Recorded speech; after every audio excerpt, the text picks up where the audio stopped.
Stereolithography has existed since the 1980s. These first pioneers called it rapid prototyping technologies, so the term 3D printing was born.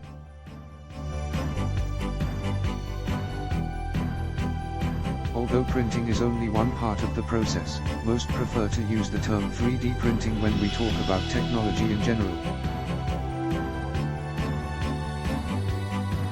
In early 1980s, few people were able to realize the full potential of this amazing technology. For the first time, they used this early process as an affordable way to prototype products in certain industries. Dr. Hideo Kodama was the first person who filed a patent for rapid prototyping technology. Unfortunately for him, the authorities rejected his request. In 1986, Charles Hull successfully registered the first patent for stereolithography. In 2004, Adrian Bowyer was the founder of the open-source project RepRap. It accelerated the development of 3D printers.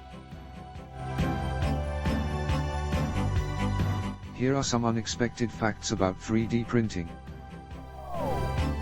NASA, really, is a major proponent of 3D printing, from food to the first weightless 3D printer in space. There is a 3D printer that can create objects that are no coarser than human hair. Can you imagine? Louis DeRosa used a 3D pen to create a functional 6-engine drone. Conventional production methods such as turning, milling, cutting, grinding, drilling and so on will not disappear so quickly.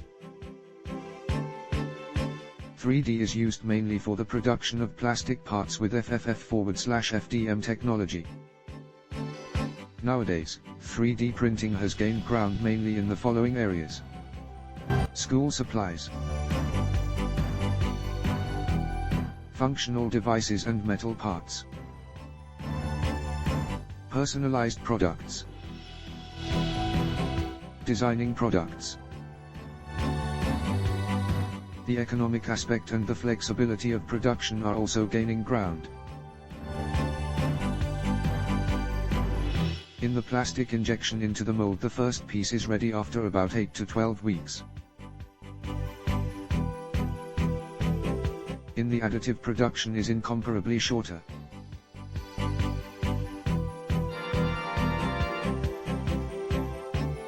Quickness, quality and measurement will become increasingly important.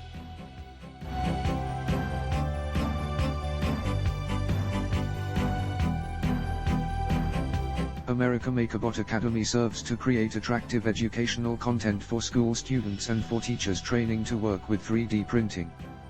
MakerBot Academy wants to provide a 3D printer to every school in America in the near future.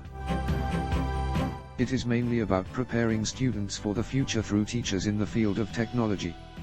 It is a gradual process of working with technologies, from simple work on 3D projects through the using of various software in 3D printing to creating your own projects.